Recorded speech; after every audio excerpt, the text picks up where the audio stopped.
ये जो मौसम है ये फिलोडेंड्रॉन की कटिंग्स लगाने के लिए बेस्ट मौसम है।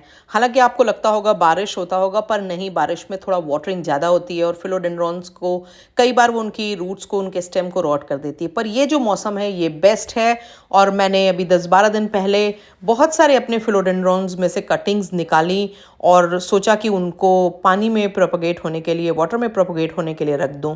और फिर मैंने सोचा क्यों ना मैं एक वीडियो बनाऊं जिसमें मैं आपको कुछ ऐसी फिलोडेंड्रॉन की वैरायटीज बता दूं जो इवन बिगिनर्स भी उनको हैंडल कर पाएं और बहुत इजी हो। नमस्कार, मैं हूं अनीता दिनेश। आप देख रहे हैं गार्डनिंग एस्थेटिक्स। अगर आपको फिलोडेंड्रॉन्स में इंटरेस्ट होगा तो आप जानते होंगे कि फिलोडेंड्रॉन्स की जो वैरायटीज होती हैं वो बहुत सारी, बहुत ज्यादा एक्सपेंसिव होती हैं क्योंकि रेयर होती हैं।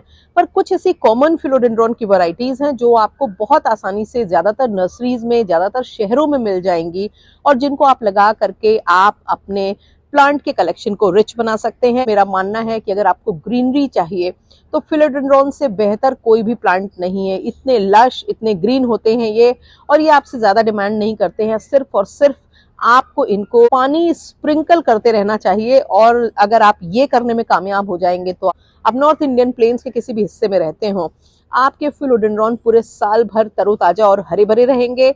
और जो घर के अंदर प्लांट्स को डेकोरेशन में यूज करते हैं उनके लिए भी अच्छी वैरायटी है, क्योंकि ये बहुत ही एलिगेंट होती हैं, देखने में बहुत ही स्टाइलिश लगती है। तो चलिए देर नहीं करते हैं, जल्दी से वीडियो को शुरू करते हैं।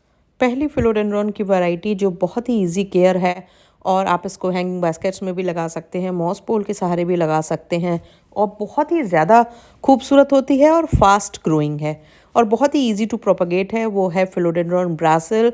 और इसकी ग्रीन, डार्क ग्रीन कलर की हार्ट शेप लीव्स होती हैं जिनमें येलो कलर का वेरिगेशन होता है कुछ इस तरह का। और इस प्लांट को आप आराम से नोट कटिंग से लगा सकते हैं और एक सीज़न में आप इसके अगर समझदारी से काम लें तो कई कई बास्केट क्रिएट कर सकते हैं। बस आपको करना क्या होगा कि सिंगल नोट से काट करके और इसकी कटिंग्स को लगाते रहना होगा बास्केट्स में, और आपकी तुरंत ही तुरंत 2-3 महीनों में एकदम थिक फुलर बास्केट्स तैयार हो जाएंगी। और ये जो तमाम आप बास्केट्स देख रहे हैं ये मैंने मेरा जो मदर प्लांट है उसी से मैंने तैयार की हुई हैं। बहुत सारे गार्डनिंग वीडियो बनाने वाले लोग तक इनको मनी प्लांट कहते हैं, पर ये मनी प्लांट नहीं होते हैं। ये हार्टलीफ फिलोडेंड्रॉन फैमिली के मेंबर्स होते हैं और इनको आप एक ऐसी एरिया में रखें जहाँ पर इनको दिन भर तो धूप मिले, पर गर्मियों में मई जून में जो है वो दोपहर की धूप से बचाएं। अदरवाइज़ ये अच्छे सनी एरिया में इनका जो वेरिगेशन का पैटर्न होता है वो बहुत अच्छे से उभर कर आता है। फिलोडेंड्रॉन की तमाम वैरायटीज़ की केयर पर मैं वीडियो बना चुकी हूँ जिसका लिंक आपको डिस्क्रिप्शन में मिल जाएगा। दूसरी जो फिलोडेंड्रॉन वैरायटी है वो है रोजो कॉन्गो, और ये जो वैरायटी है ये पूरे साल भर एक जैसी रहती है। बस सर्दियों में इसकी जो पत्तियां हैं वो थोड़ी डार्कर साइड में यानी कि ब्लैकिश मरून हो जाती हैं, और जैसे जैसे टेम्परेचर बढ़ेगा फिर इसमें क्लोरोफिल की मात्रा ज़्यादा होती है और पत्तियां जो है वो ग्रीनर साइड में हो जाती हैं। ये एक बहुत ही हार्डी और स्टडी वैरायटी है जो देखने में काफ़ी अच्छी भी लगती है और ऊंची सी हो जाती है, और इंडोर्स में रखने के लिए भी ये बहुत अच्छी है। और सारे ही फिलोडेंड्रॉन की तरह इसकी जो वाटरिंग नीड है वो वैसी ही है जैसे हर फिलोडेंड्रॉन की होती है। एक फिलोडेंड्रॉन के बारे में जो बहुत ज़्यादा लोगों को कन्फ्यूजन होता है वो हाई ह्यूमिडिटी को वाटरिंग से रिलेट कर लेते हैं। हाई ह्यूमिडिटी का मतलब है वातावरण की नमी या पत्तियों पर जो हम मिस्टिंग करते हैं वो ह्यूमिडिटी को बढ़ाती है, पर मिट्टी में जो है वो पानी बहुत ज़्यादा नहीं होना चाहिए और रुकना भी नहीं चाहिए।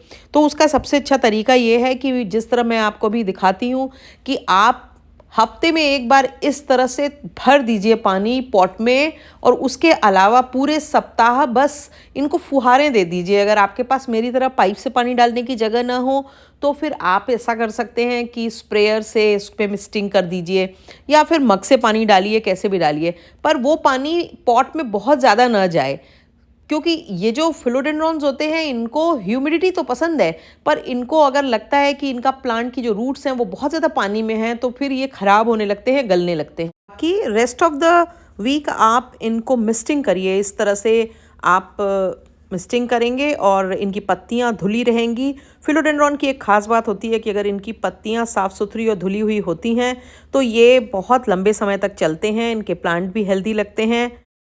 जितने भी मैं फिलोडेंड्रॉन वैरायटी बताऊंगी, मैं ऑलमोस्ट सारे अपने फिलोडेंड्रॉन्स को एक जगह पे रखती हूँ। इनफैक्ट सारे एरोइड्स को एक जगह पे रखती हूँ क्योंकि इनकी वाटरिंग नीड सिमिलर होती है, इनकी धूप सिमिलर होती है। दूसरा, ये जब बहुत ही घना रखे होते हैं, यानी कि एक दूसरे से सेट के पास में रखे होते हैं, तो ये बड़ा एट होम सा फील करते हैं और इनकी जो ग्रोथ होती है वो अच्छी होती है। कई साल पहले मैं एक प्लांट लाई थी और उसके बाद आप देखिए कि कितने सारे आज मेरे पास ये हो गए हैं। अगला है फिलोडेंड्रॉन बर्किन, और आप में से बहुत सारे लोगों को ये लग रहा होगा अरे ये तो बड़ा डिफ़िकल्ट होता है, ख़राब हो जाता है जल्दी से। पर मैं आपको आज एक सीक्रेट बताती हूँ, और अगर आप इसको फॉलो कर लेंगे तो आपका फिलोडेंड्रॉन बर्किन कभी भी नहीं ख़राब होगा। ये ऑलमोस्ट सबसे ज़्यादा ईजी केयर इनफैक्ट प्लांट है, और इसमें आपको कुछ करना ही नहीं है। ज़्यादातर लोग गलत क्या कर रहे हैं, गलत ये करते हैं कि वो ह्यूमिडिटी को और वाटरिंग को कंफ्यूज कर लेते हैं और पानी ज़्यादा हो जाता है। और एक बात और ध्यान रखनी चाहिए, जब हम नर्सरी से लेकर के आते हैं तो तुरंत रिपोर्ट करने के चक्कर में बिल्कुल भी मत पड़िए। इस प्लांट को रिपोर्टिंग की ज़रूरत नहीं होती है क्योंकि जिस मीडिया में ये लगा रहता है वो इसके लिए एकदम परफेक्ट होती है। और प्लास्टिक का जो पॉट होता है, क्योंकि उसमें पानी रिटेन कर जाता है, इसलिए पानी को बहुत कम डालना है। और अगर आप ये इतना समझ लेंगे तो उसी नर्सरी के काले पॉट में आपका सालों साल ये प्लांट चलेगा और कभी भी नहीं खराब होगा, क्योंकि ज़्यादातर ओवर वाटरिंग से इसकी पत्तियां गलने लगती हैं। इस पर मेरा एक बहुत अच्छा वीडियो है, उसका भी लिंक आपको डिस्क्रिप्शन में मिलेगा, जाकर के देखिएगा ज़रूर। वीडियो के आखिरी हिस्से में मैं आपको बताऊंगी कि किस तरह से इसमें से नए प्लांट्स को या एक्स्ट्रा जो नए नोड्स निकल रहे हैं उनको कैसे अलग करेंगे। ये philodendron green and red emerald, पत्तियों का शेप थोड़ा सा ऊपर से चौड़ा और हल्का सा हार्ट शेप होता है। हार्ट की तरह नहीं होता है, परफेक्ट हार्ट शेप नहीं होता है, थोड़ा ज़्यादा चौड़ा और हार्ट शेप फिलोडेंड्रॉन के मुकाबले थोड़ा ज़्यादा लंबा। और ये जो फिलोडेंड्रॉन की वैरायटी है, इससे ज़्यादा इजी केयर दुनिया में कुछ नहीं हो सकता है, कोई प्लांट नहीं हो सकता है। अंदर रखो, बाहर रखो, बालकनी में रखो, पैटियो में रखो, पेड़ पे चढ़ा दो, ज़मीन में लगा दो, कहीं भी लगा दो, ये हर जगह खुश है। और ग्रोथ इतनी अच्छी है कि पिछले साल मैंने नए प्लांट्स बनाए, अपने फ्रेंड्स को दिए, बहुत सारे लोगों को दिए, और मेरे घर के हर कोने में आपको किसी बॉटल में लगा हुआ, किसी पॉट में लगा हुआ, कहीं भी लगा हुआ ये प्लांट हर हाल में आपको कहीं ना कहीं दिखता ही रहेगा।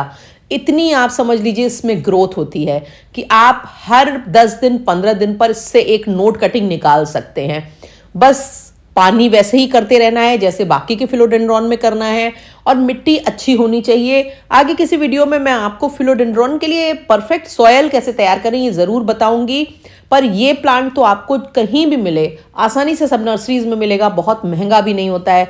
आपको जब भी मिले इसको ले ज़रूर लेना, क्योंकि इससे ज़्यादा हैप्पी प्लांट मैंने अपनी लाइफ में नहीं देखा है। कोई किचकिच नहीं, कोई खिटखिट नहीं, 100-150 रुपए का मिल जाएगा और आप आराम से साल में इससे 20 प्लांट बना सकते हैं। और देखने में बहुत खूबसूरत है। मॉस पोल के सहारे लगाइए या फिर हैंगिंग बास्केट में मेरी तरह लगा सकते हैं, फिर पानी में लगाइए। ये प्लांट हर जगह खुश है। जो फिलोडेंड्रॉन मैं आपको बताऊंगी, बहुत सारे लोग जो जानते होंगे फिलोडेंड्रॉन्स के बारे में वो सोचेंगे इतना महंगा प्लांट बिगिनर्स को क्यों सजेस्ट कर रही हैं।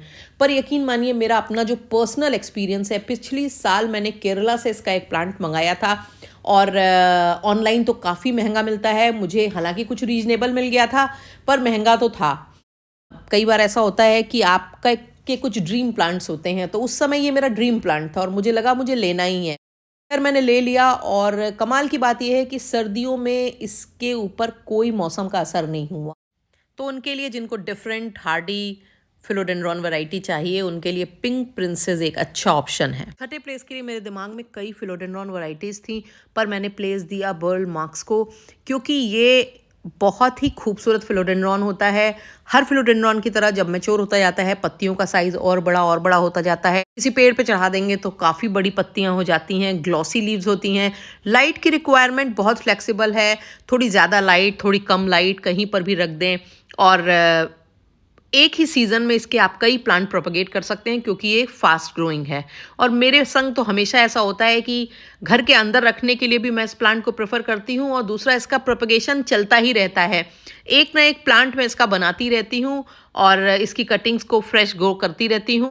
अभी भी मैंने इसकी एक कटिंग इस तरह से लगा रखी है, और सर्दियों की शुरुआत में मैं अपने फिलोडेंड्रॉन्स की कटिंग ज़रूर बनाती हूँ, क्योंकि इन केस मान लो कोई प्लांट सर्दी की वजह से ख़राब हो जाए या मर जाए तो कम से कम वो वैरायटी मेरे पास ख़त्म ना होने पाए। उसकी जो वेरीगेटेड वैरायटी होती है वो भी बहुत खूबसूरत होती है और उतनी ही ईजी केयर होती है जितनी कि इसकी नॉर्मल वैरायटी है, पर थोड़ी एक्सपेंसिव होती है और नॉर्मल नर्सरीज़ में आपको नहीं मिलेगी, अच्छे प्लांट सेलर्स के पास या बहुत बड़ी नर्सरीज़ में ही आपको मिलेगी।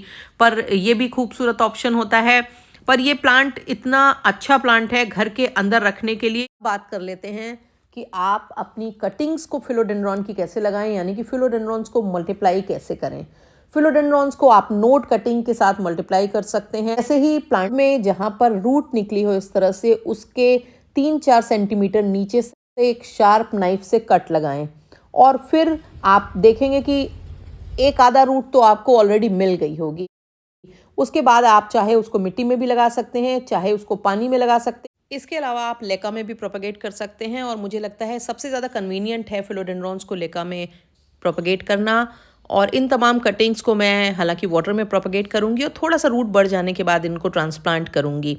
और इसके अलावा दूसरा सिस्टम जो है वो रोजो कॉन्गो में या बिर्किन में आपको अंदर ही अंदर उनको डिवाइड कर देना होगा, क्योंकि उनमें नोड्स की कटिंग्स की जगह आप उनको डिवाइड करके लगाएंगे। इस तरह से आप फिलोडेंड्रॉन बिर्किन में देखिए अंदर ही मैंने जो अलग से प्लांट निकले हुए थे उनको इस तरह से शार्प एज नाइफ से अलग किया। आप देखिए विद रूट ये प्लांट निकल आया है। पॉट में सॉयल में लगा दिया, छोटा इसलिए ताकि पानी ज़्यादा ना पड़े। तो मेरी गुजारिश है कि चैनल को सब्सक्राइब करें और बेल आइकन जरूर दबा दीजिएगा, ताकि गार्डनिंग से जुड़े हुए मैं जो भी अपडेट करूं वो आप तक पहुंचे।